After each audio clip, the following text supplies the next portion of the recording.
Well, I'd like to invite, well, my notes say I'd like to invite onto stage. I'm not sure how you're going to do this, Katrina, but make an entrance.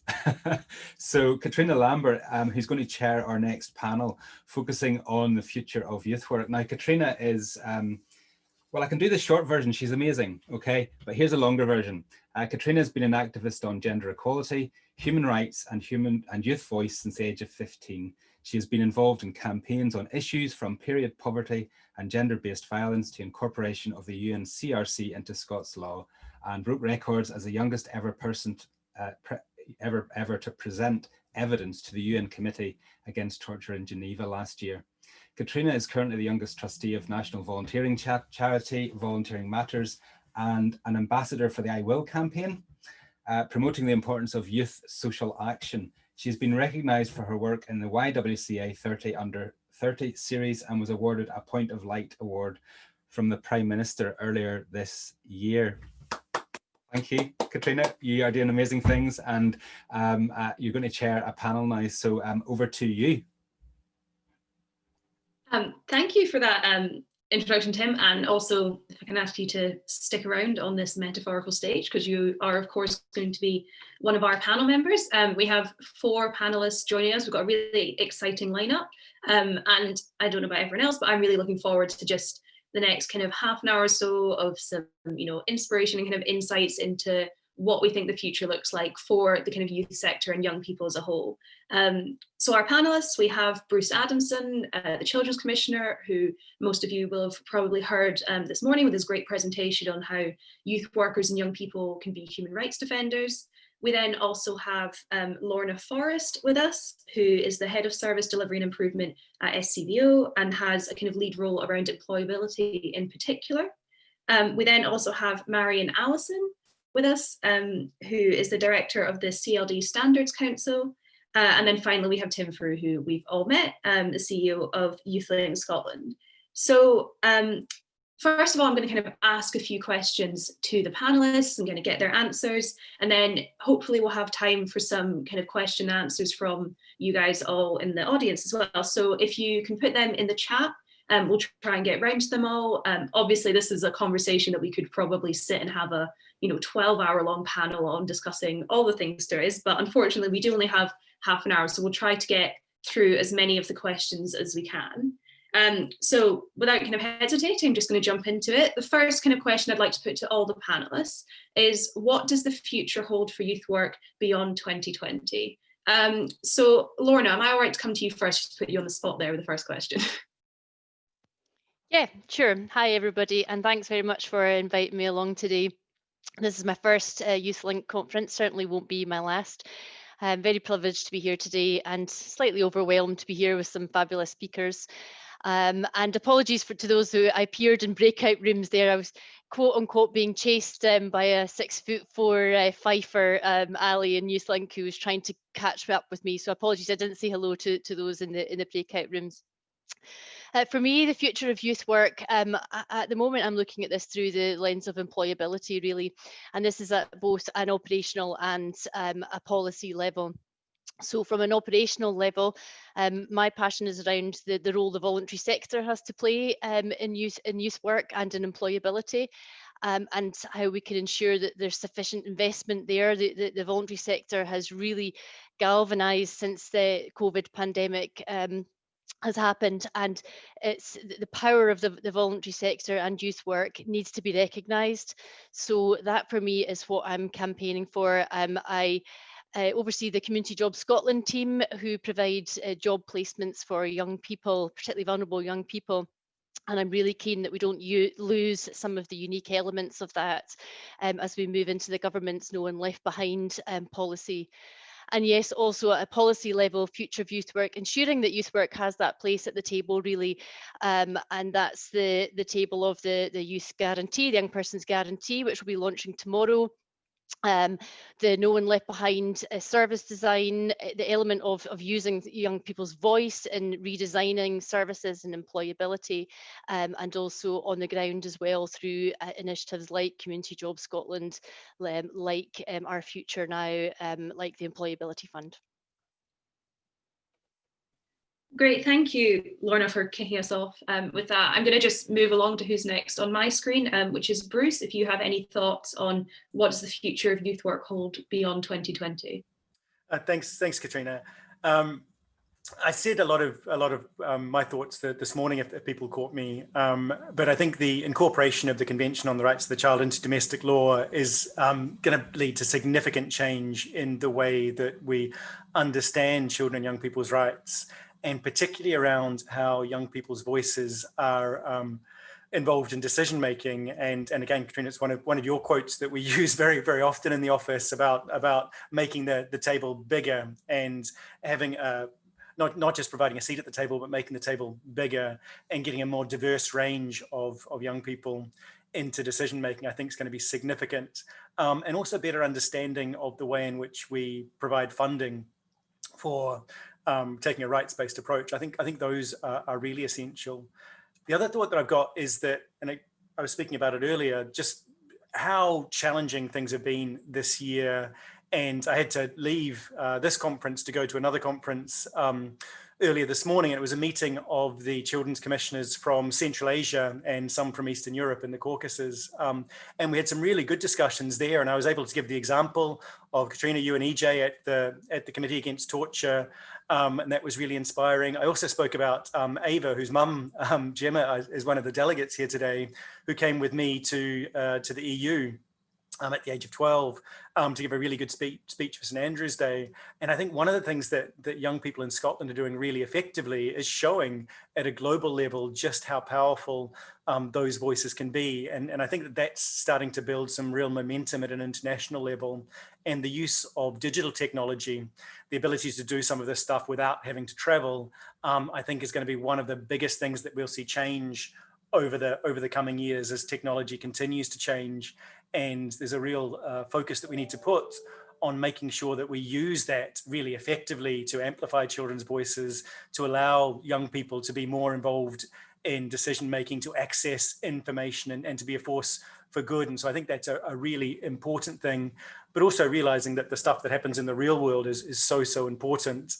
And over the last few months where we've not been able to do that, I think that's really shown in some of the mental health impacts. And so I think that for me over the next few years is really important, taking the advantage of the changes that are happening through technology, through geopolitics, and really putting young people's voice at the heart of it. And I think youth work provides the right framework to do that, to make sure that we're working alongside young people, amplifying their voices. So I think that's what I'm really looking forward to over the next few years. Thanks, Bruce. I think there's definitely some themes in there, especially around kind of youth work and youth voice, which hopefully we'll be able to dig into a wee bit later on in the panel. I'm now going to go along with screen again. So we've got Tim. If you have any thoughts on the future of youth work beyond 2020. Okay, yeah, well, a lot of thoughts, but I guess most excitingly it's that you know, I think we do have scope to make that difference and to make that change. And the youth work sector has a long track record of being adaptable and agile and kind of meeting the needs where they are at, especially for young people, and putting that first. So that's a kind of tremendous opportunity, I think, for the youth work sector, because we are talking about how do we do things differently. You know, there's been phrases like build back better and things like that. And how do we kind of reform and think about our education system? Do we need it to be the same kind of system that we have? You know, all of those things were chucked up in the air in a very unhelpful way. And, you know, especially for young people around exams. And before they all land back down, I think there's an opportunity, there's a space to get into that discussion, to get into that debate about what youth work's role in all of this is. But for me, the bigger picture, and I was saying this before coronavirus, there has been increasing demand for youth work, increasing demand for the professional approach that we take, our particular pedagogy. And that increasing demand is around, you know, inequality, poverty, issues of identity, mental health and well-being of young people, schooling, issues around loneliness, connectedness in communities, rise in hate crime. There are so many things that youth work and youth workers are making a difference on. But at the same time, we face a real challenge of decreasing supply. So there's increasing demand for our services, but there's a decreasing supply. And that supply chain is even more under threat because people are thinking, oh, we're having to think about the economy. We're having to think about, we're going to have to pare things back. So the things that I'm sure Bruce was alluding to this morning in terms of the rights and well-being of young people, you know, that are actually right up there in policy now, which is great, and we need to keep with that. The actual meeting of those demands requires people to be the supporting workforce around that to help young people to set the goals for the future. So I think for us, it's really about you know, ensuring that we're in the right places in all of those. What I would say as well, though, and it's a challenge back to us as a sector, we need to stick to our core. Like anything, when there's a lot of change going on in the world, you know, we're about being a trusted adult. We're about relationships with young people. We're about meeting them where they're at. And as these different policy drives come around, what do we do about employability? What do we do about this huge mental health kind of crisis that we're looking at? We need to know what our role within that is. We're not all things to all people, but we understand what a kind of youth work pedagogy does within that space. Thanks, Tim. I think definitely we all know this is a kind of time of change, and there is a lot kind of that we need to adapt and respond to. But I think what at the core is coming out is that youth work is a really vital service, and there are young people who really value and need the work that all of us here are involved in. So thanks for that, Tim.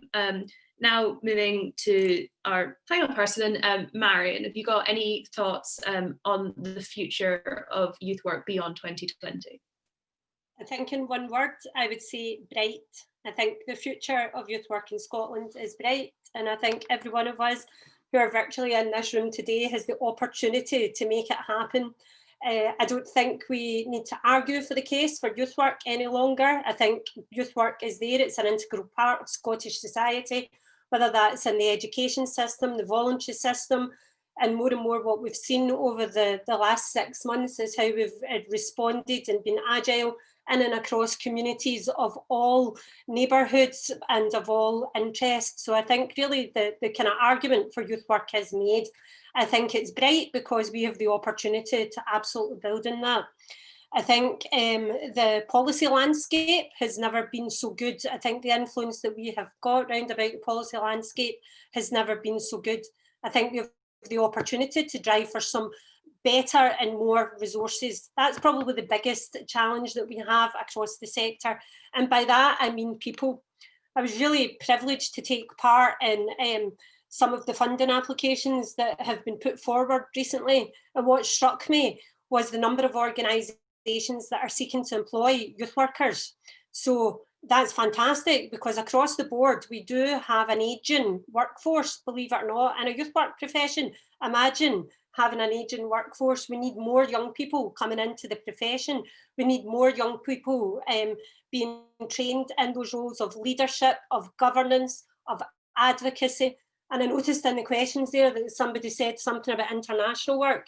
I hope and pray that physical international work will not fall off the agenda. That can be such an essential part of young people's education, socially, morally, culturally, and real preparation for adulthood. But if you ask any youth worker who's organised an international youth work exchange, it takes a lot of work, prep, planning, and emotional intelligence if you're abroad with 20 odd young people to take them into those spheres. So obviously, in my role as director of the CLD Standards Council, the professional body for youth workers in Scotland, I think we have a real opportunity to push for that parity of esteem that I noticed was trending yesterday in the YouthLink conference chat.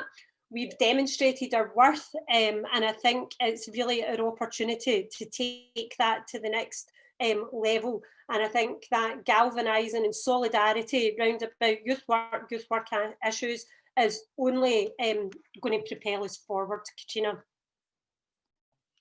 Thanks, Marion. And I think that I've just seen it being written as part of our kind of visual minutes. The future is bright, I think, is something really important to remember. And I think that we're all, you know, we can all kind of remember that as we kind of move forward in what is quite challenging times. But actually, this is a very resilient sector that has responded so well to so many of the challenges and actually is a vital and much needed one. So now I've just got a couple more questions I'm going to ask the panel and then move on to some of the ones that we've had in the chat. So one, it would be great to hear just a few kind of words from each of the panelists about what you think the emerging themes are for young people, whether that's kind of like the emerging themes kind of like in the present time, but also kind of looking forward, what you think are going to emerge as some themes as importance for young people. Is it digital exclusion? Is it loneliness? Is it kind of education? So it would be great to hear from the panelists about that. So I'll go first to Marion. You're still on my screen as the previous speaker, so I'll just fire back over to you. Thanks, Katrina. I think the two greatest things that, you know, for young people at the moment around about education and employment. Young people are looking to have education opportunities, now whether that's through school, whether it's through college, or indeed the community-based programmes that the youth work sector runs really effectively and efficiently across Scotland. So where have we been able to take that forward? I mean, we know that education isn't always for employability, but it certainly helps. I think going forward, given the economic issues that we face, young people looking for job security, young people looking for different places to practice their skills, their degrees, their learning, you know, is two things that are up front and central. I think sitting alongside that, that's of equal importance is round about health and well-being, issues of equity and inclusion. As we've seen right across the country, some people have access to digital skills. I think some of the assumptions that are being made about young people really need to be challenged, and young people really need to galvanise, and we need to support them round about some of the narratives that you read in the press at the moment, that I think, you know, young people's role in the spread of the pandemic, for instance. I mean, there's some of these messages are really, really having to be challenged before young people become really disaffected in and around some of these issues. So I'm conscious that I could go on probably for the next half hour myself, just in terms of some of the key issues. But for me, I would say education, employability, health and well-being, inclusion and equity. Thanks, Marion. I imagine from the nods that I'm seeing on the screen, that's definitely mirrored among the rest of the panel. I'm going to go over to Tim next, if you've got any thoughts on the current challenges or important issues facing young people.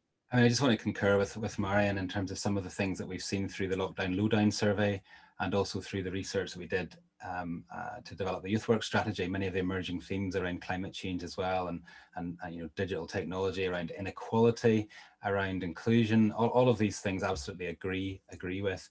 And I think, you know, what I also think though is that it's really important that we're not answering that question. Katrina, you should be answering that particular question, and lots of people like you. And so we will continue to work as youth workers to listen to those voices. So our youth forums, or you know, the youth parliament itself, the different ways that we engage, especially with those that are more marginalised young people, how we, I think that's one of the challenges for us that Marion has identified as well. If we cannot become an ageing workforce, we need that experience, but we also need a very younger workforce that is fully inclusive.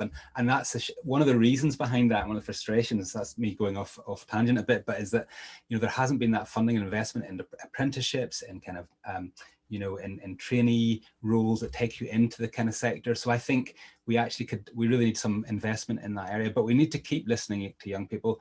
We need to avoid groupthink sometimes as well. So I remember the Young Scot survey, when they did a survey just last year, I think, in terms of the strategic things, and drugs came up as the second most top issue.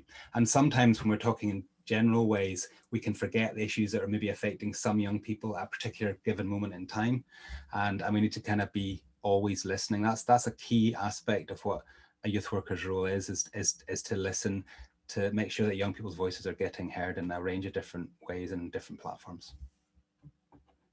Yeah, I think that's definitely employability and kind of education is coming out as quite a strong theme from those two panels. So I'm going to, yeah, Lorna, obviously your kind of remit is very much around employability. Is that something that you think is a very, you know, pertinent issue facing young people? Do you think there's anything else that you've had highlighted to you? Yep, definitely agree with everything so far. So it's this kind of need for individualized, person-centered approach, which is absolutely around the theme of no one left behind. the mental health considerations, the importance of strong role models and all of this, social and human values.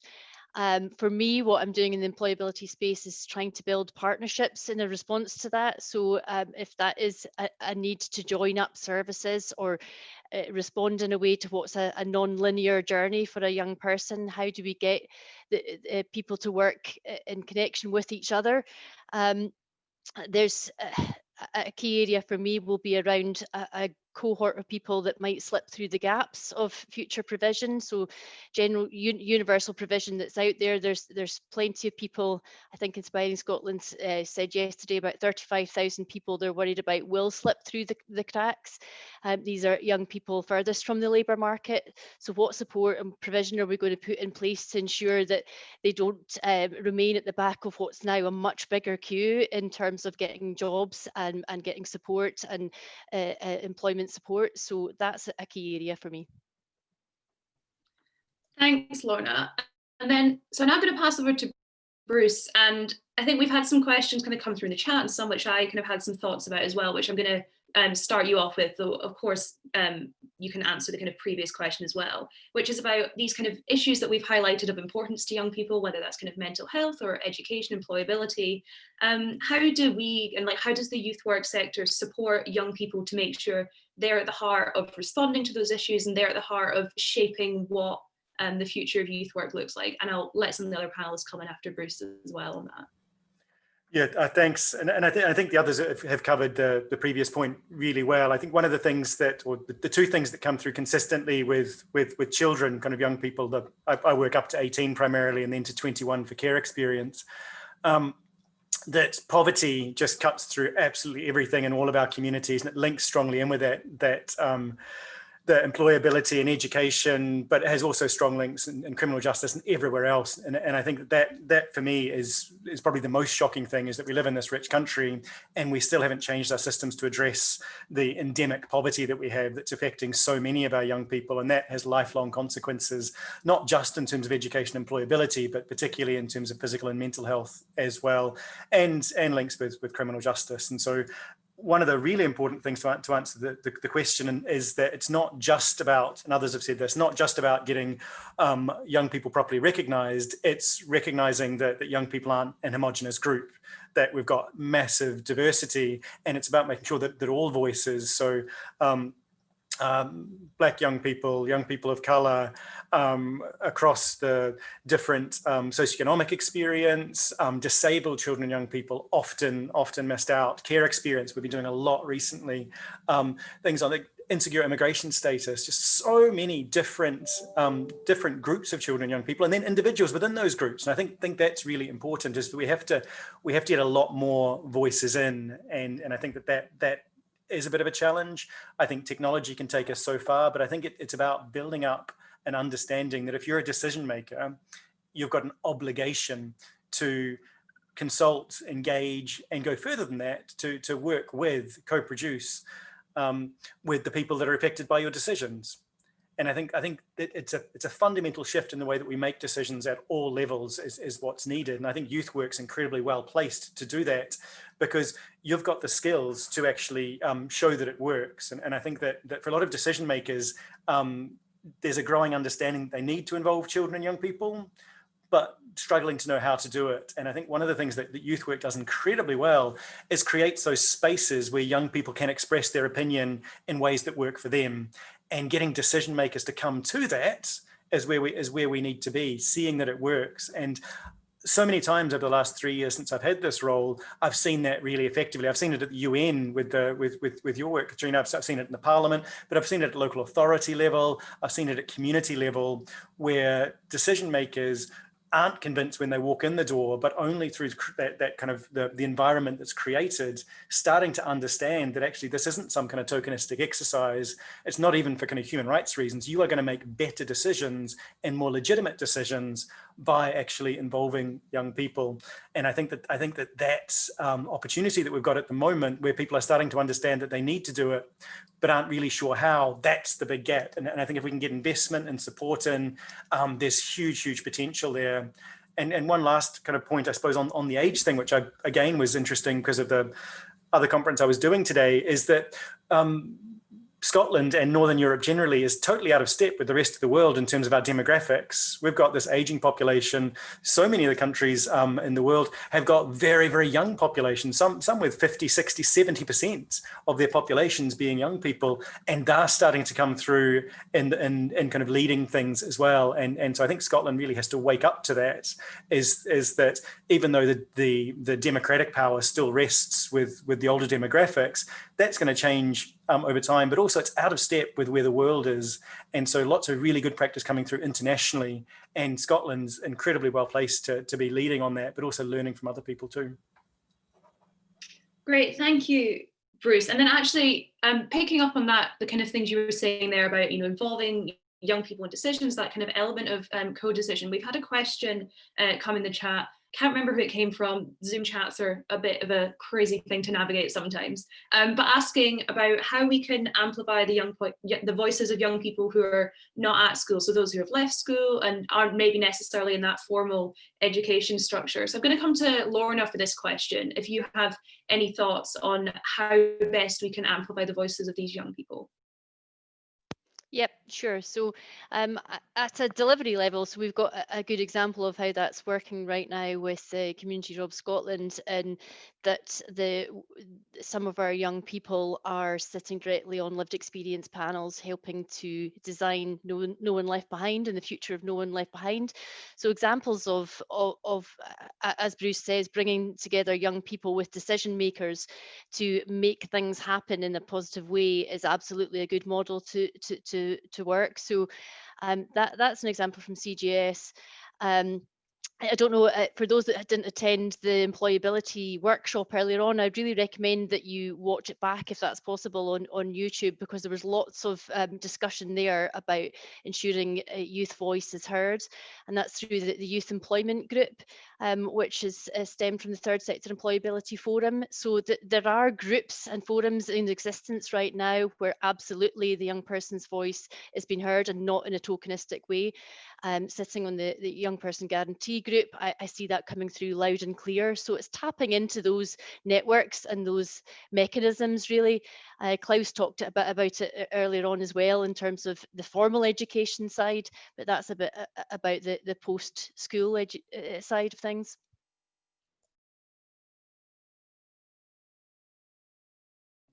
Thanks for that, Lorna. And then we've also just had a comment in the chat, obviously kind of young people in school as well. There's a really important role for kind of youth workers to engage there. And I think, we can all agree, actually, no matter where a young person is located in life, the role of youth work can be hugely impactful and influential.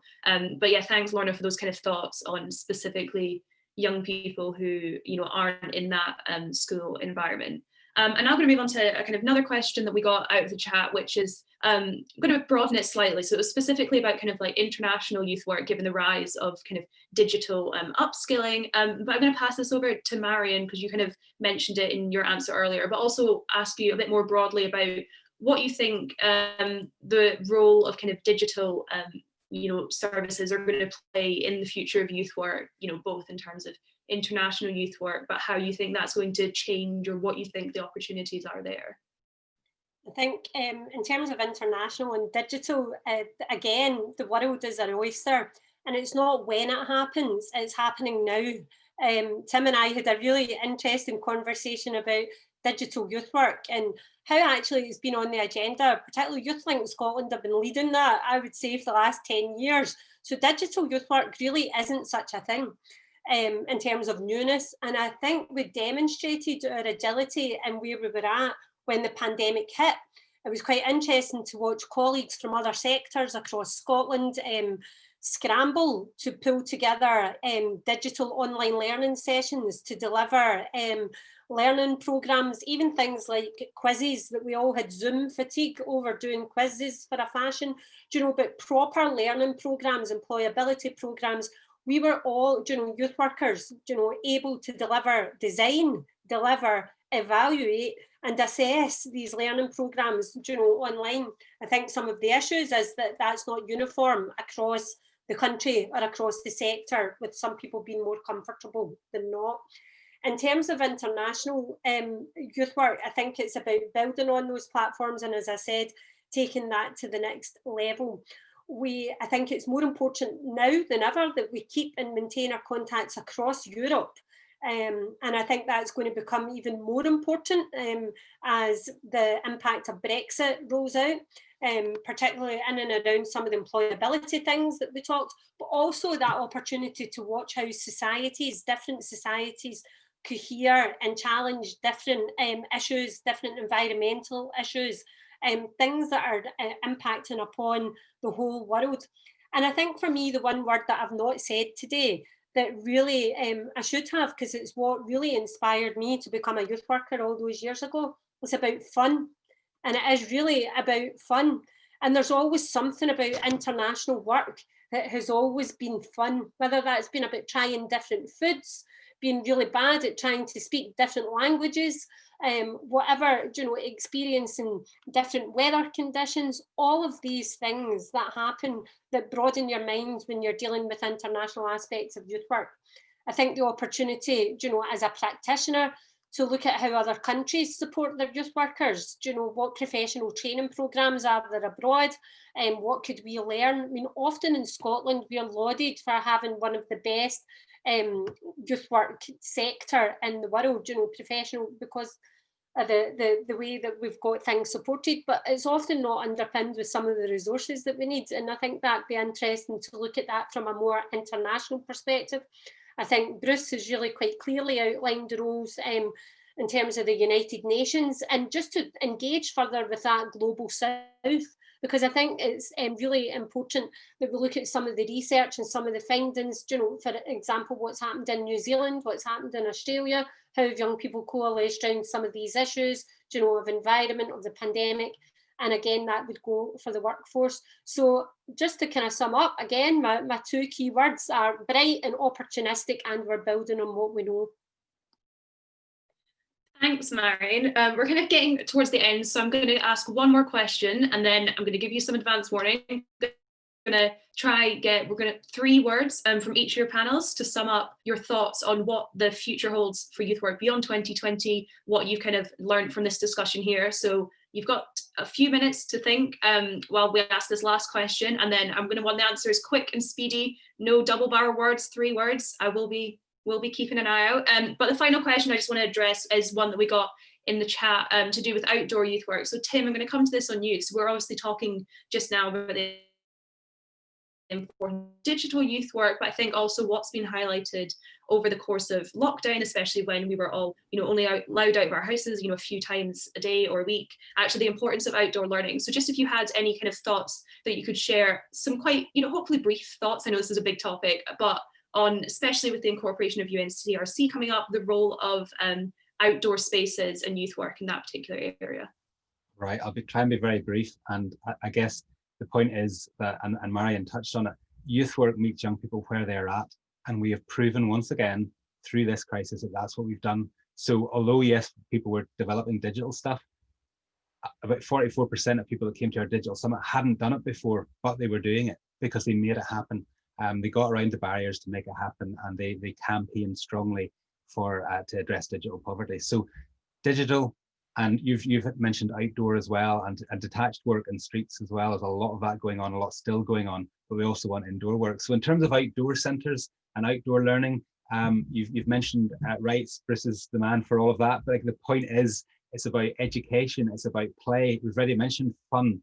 This is part of the wider fabric of Scottish education and learning and sport and fun all in one place and in one activity. And so when you add that to understanding your environment, understanding the different experience you can get, especially through a residential experience with other groups of young people, mixing the social mobility and interactions that happen in that place as well, is a very special thing. So I think we saw that, and very delighted to see the Scottish Government have seen that as well and invested 2 million in terms of our Scottish outdoor centres.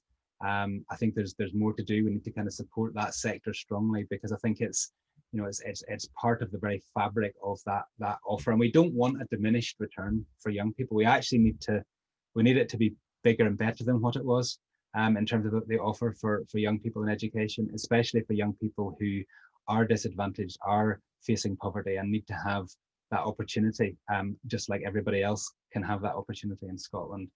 So I've tried to keep it brief.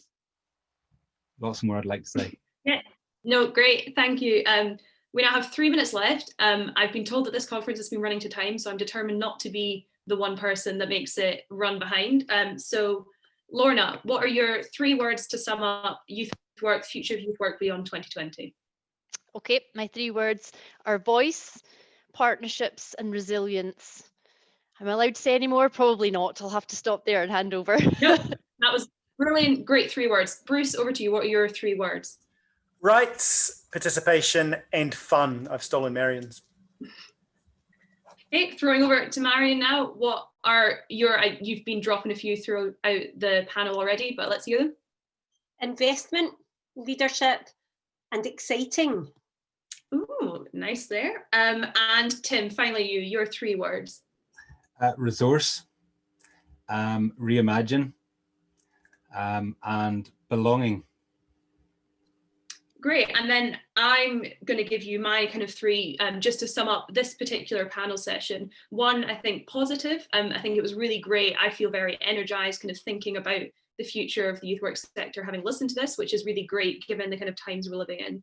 The second is kind of importance, like I think the value of youth work for both young people and kind of wider society is something which has come through really, really strongly. And then my final one is kind of youth leadership, youth voice. I think there's some really exciting changes happening across the world in all different areas, but I think especially in the youth sector, we're seeing changes in terms of engaging young people and allowing for that leadership, which is really exciting. Just related to that last point, I, as mentioned earlier, I'm an I Will ambassador, and if you want to hear anything more about kind of youth leadership or youth voice, we've got some really exciting panels coming up in I Will Week, which starts on the 16th of November. So Jenny has all the information on that, and we'll be able to kind of give you updates of the events. So it would be great to see some of you there again. And just a massive thank you to the whole panel for your amazing contributions, and thank you to everyone who contributed and put questions in the chat. I'm now just going to pass back to whoever's supposed to be taking control next, but really lovely to speak to you all, and thank you so much for having me here.